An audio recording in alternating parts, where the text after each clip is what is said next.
Arrêtez de dire que vous perdez du temps. Arrêtez de dire ça parce que ça parle à personne. Le temps, oui, c'est un truc abstrait. Donc. Remplacez systématiquement dans votre conversation le mot temps par le mot vie. C'est pas tu me fais perdre du temps là. Tu me fais perdre de la vie. Le gars vient vous donner un truc qui a aucun intérêt, t'es gentil, mais excuse-moi, tu me fais perdre un peu de temps. Non, excuse-moi, là, tu me fais perdre de la vie, là, tu vois. Vous allez voir, il va tourner les talons, il se barre, il revient plus. Hein. À moins de gagner au loto, pour gagner de l'argent, il faut investir.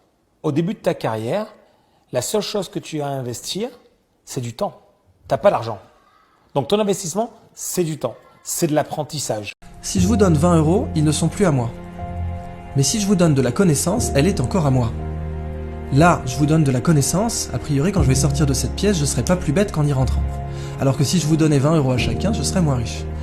Donc, quand on partage un bien matériel, on le divise. Quand on partage un bien immatériel, on le multiplie. Ça change tout.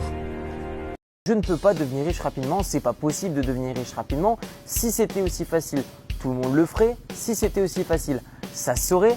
Bref, toutes les excuses de gros nazes, de personnes qui n'ont jamais foutu un pied dans le business et qui pourtant se permettent de donner leur avis. Beaucoup de gens me demandent comment on fait pour gagner de l'argent.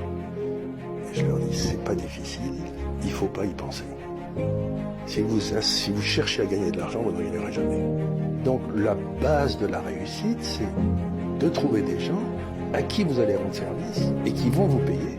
Jack Ma, le fondateur d'Alibaba en Chine, il a dit « Je ne recrute surtout pas des gens qui ont 18 ou 19 sur 20. Je ne recrute surtout pas ces gens-là. » Vous savez pourquoi? Parce qu'ils n'ont rien fait à côté. Pour avoir 18 ou 19 sur 20, ça veut dire que toute votre vie, ça a été l'école. Et moi, chez Alibaba, des mecs comme ça, je n'en veux pas. Ce qui fait que j'ai créé Alibaba, ce qui fait que moi, je suis président fondateur d'Alibaba, homme le plus riche de Chine, c'est parce que j'avais 11. Et que sur le temps qui fait la différence entre 11 et 19, j'ai fait autre chose. Pour réussir, pour avancer, il faut des objectifs. Si ça marche, tant mieux. Si ça marche pas, c'est pas grave. Au moins, on aura tout fait pour. Il n'y a rien sans rien dans la vie. Si tu bosses pas, t'auras rien. C'est mieux, c'est mieux. C'est mieux quand tu bosses, quand tu sues. Comme ça, quand t'arrives à tes fins, ben voilà, t'es fier. T'as une fierté. T'as pas à rougir en fait. Et on l'aura voulu, on l'aura fait, on l'aura travaillé pour. L'enfant, il tombe quand il apprend à marcher, il tombe, il se relève. Pour lui, c'est naturel de se relever. Il copie sur ses parents, il modélise. Mais il tombe tout le temps. Mais il se pose pas la question, sinon il resterait par terre toute sa vie. Mais non, qu'est-ce qu'il fait? On l'apprend pas à se relever. Naturellement, il se relève parce qu'il sait que l'échec, inconsciemment, le tomber, ça fait partie de la vie pour pouvoir marcher. On lui demande pas de marcher. Ça se fait. Et pourtant, il le fait. Et quand on dit ça, malheureusement, via les réseaux sociaux, on passe pour des gourous. Alors qu'en fait, non. On te dit comment ça fonctionne pour tout le monde. Je vais juste accepter que l'autre me dise non. Je ne vais pas exiger de l'autre qu'il ne me dise que oui. Et ça guide toute ma vie, toute ma carrière. Et il faut le dire à tous les gens qui s'acharnent sur un truc. Si vous voulez réussir, il faut aussi accepter que ça ne soit peut-être pas possible. Premier de la classe. Madame, est-ce que j'ai le droit? Versus la vraie vie. Bon, la vraie vie, c'est fais-le, mec. Le créateur de Nike, le créateur d'Amazon, Steve Jobs. Tu crois qu'il était légitime à faire de l'informatique, Steve Jobs? Il avait aucune formation, il a jamais programmé de sa vie. C'est pas programmé le mec. Il va devenir patron d'une société informatique. Tu crois qu'il est légitime? Sa légitimité, c'est zéro. Donnez-vous les moyens de réussir. Et au bout d'un moment, il n'y a pas 50 000 possibilités de hacker le système, il n'y a pas 50 000 possibilités de réussir. Il y a un moment, il faut travailler dur, d'une manière constante. Et ça passe par le fait d'avoir un pourquoi.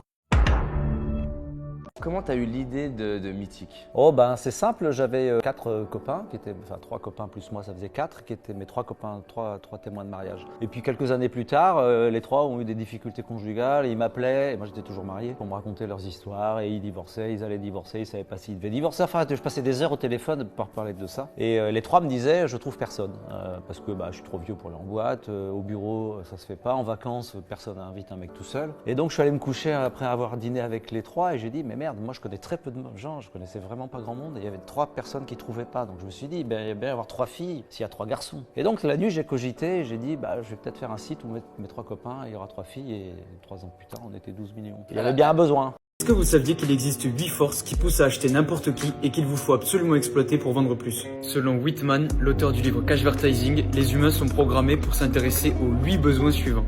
Tout d'abord la survie, le fait de vivre heureux et plus longtemps. En deuxième point, le plaisir de boire et de manger. Le fait de ne plus connaître la peur ni d'éprouver de douleur. Le quatrième point que Whitman met en avant est le fait d'avoir un ou plusieurs partenaires sexuels.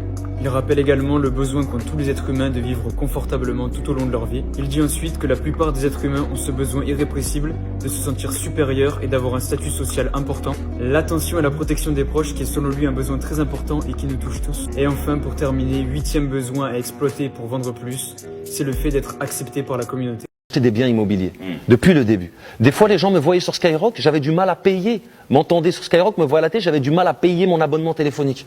Parce que tout ce que je gagnais, je l'investissais. Aujourd'hui, j'ai des appartements partout dans le monde, tu vois. J'ai de l'argent, tu vois. J'en ai pas énormément, je suis pas un milliardaire, je suis pas multimillionnaire, mais j'ai de l'argent, tu vois. Donc, ce qui se passe, c'est que, tu vois, que je travaille, que je fasse du rap ou que je fasse du cinéma, je le fais pour le plaisir, parce que j'aime faire ça. Mais sinon, je suis à ma salle de sport, en train de faire du sport, attendre à la piscine et me demander où je vais voyager demain. Regarde bien ces 10 €. Ils représentent ton avenir. Tous les jours, t'as le choix entre gaspiller ces 10 € ou les investir pour qu'ils se transforment en 20, 30, 40 et ainsi de suite. Chaque fois que tu perds ton temps à faire de la merde, à fréquenter des personnes qui ont un état d'esprit de merde, à être toi-même dans un état d'esprit merdique, tu gaspilles ton avenir. Par contre, chaque fois que tu charbonnes sur tes projets, que tu fréquentes des personnes motivantes, que tu apprends de nouvelles choses, tu investis sur ton avenir et ça change ta vie. Alors maintenant que tu sais tout ça, Yaya, prends de nouvelles décisions. Mémorise, si tu es prêt à investir sur ton avenir, mets-moi 3 flammes dans les commentaires et abonne-toi. Cette technique de communication est tellement simple que 90% des personnes ne l'utilisent pas. Et pourtant, tu auras 10 fois plus d'impact chez ton interlocuteur si tu y penses. Cette technique, c'est quoi? C'est l'énergie positive.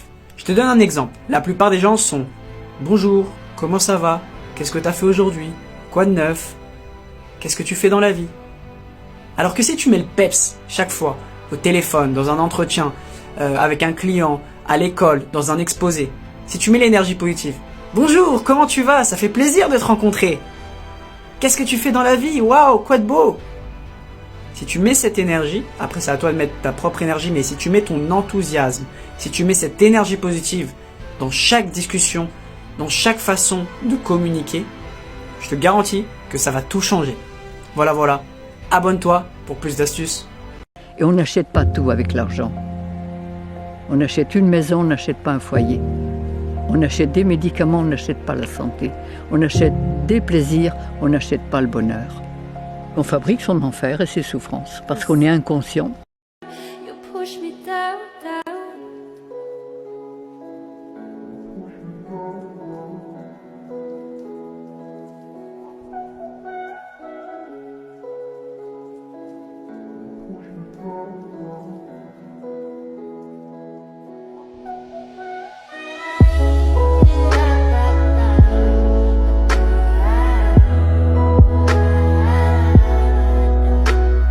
Ça représente quoi pour vous, l'argent justement?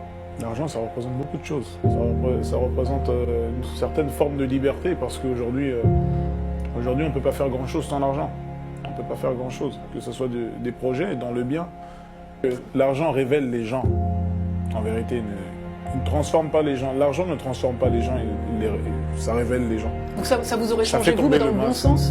Aya, j'ai une question pour toi. Est-ce que tu aimerais diriger ta propre entreprise un jour? Eh bien, avant d'en arriver là, Yaya, tu dois d'abord diriger ton propre cœur. C'est ta première entreprise. Et tu dois virer, licencier, renvoyer les émotions négatives qui te ralentissent dans la vie pour attirer, embaucher, ouvrir les portes à des émotions puissantes qui te font aller de l'avant dans la vie. J'ai une émotion positive cadeau pour toi. Le courage. Et je ne te parle pas d'être un super-héros. Je te parle d'être capable de recommencer tous les jours, peu importe les résultats que tu obtiens. C'est ton tour, Yaya. Laisse une émotion positive que tu aimes dans les commentaires pour que toute la Yaya Team puisse en profiter. Mémorise, c'est ton gars sur PR. Chaque matin, on se réveille avec des verres vides. Puis, on regarde notre téléphone, on check Instagram, nos emails, on vérifie la circulation, on pense à nos histoires de bureau, la météo, on check les news. Bref, tu as compris. C'est super important de commencer sa journée en se rechargeant d'abord. Parce que sinon, voilà comment toutes ces histoires vont t'affecter maintenant. Est-ce que c'est ce que tu veux? Concernant l'argent, tu m'appelles, la monnaie, on sait le gérer. À quel moment tu considères que tu as réussi? Quand ma famille elle est à l'abri. Tant que la situation de ma famille elle n'a pas changé, j'ai pas réussi. Parce que moi, mon but, c'est mettre à l'abri ma famille, en fait. Donc tant que ma mère, elle n'est pas sortie de son HLM, tant que mes frères et sœurs, ils sont pas au max, bah, moi, j'ai pas réussi. Je pense que ma réussite, je la vois à travers les autres. Quand la peur t'empêche de faire ce que t'aimes, répète-toi ça. Je n'ai plus peur des critiques des autres, je n'ai plus peur des sourires, mon cœur. Je n'ai plus peur des avis négatifs, j'ai choisi d'écouter mon cœur. Personne n'est mieux placé que moi pour savoir ce que je dois faire de ma vie. J'ai décidé d'assumer qui je suis, assumer mes envies. Arrêtez de dire aux gens que s'ils n'ont pas de diplôme ou que s'ils n'ont pas fait d'études, leur vie est foutue. Ta vie ne dépend ni d'un diplôme, ni d'un homme, ni d'une femme, ni du président de la République. Ta vie dépend de 2 mots, décision et action. Alors si tu as décidé de prendre ta vie en main, je veux que tu écrives ceci dans les commentaires. Je dois le faire, je peux le faire, je vais le faire. Mémorise et applique. L'école, c'est quelque chose de nouveau dans l'histoire de l'humanité. Ça a été créé à l'ère industrielle. Et d'ailleurs, vous vous rendez pas compte à quel point l'école est profondément ancrée dans le paradigme industriel. Je vais vous le prouver en 3 secondes. Une école, c'est fabriqué comme une usine. On classe les enfants par année de fabrication. Il y a une sonnerie toutes les heures pour vous conditionner. Parce que c'est connu que personne sait quand un truc s'arrête s'il n'y a pas de sonnerie. L'architecture de toutes les écoles, c'est une usine. Vous avez une cour, qui est en fait la zone de livraison. Vous avez les classes autour. Et les gens se mettent en rang pour aller comme à la chaîne, etc. Et en fait, les mecs qui ont construit ça sont pas cons.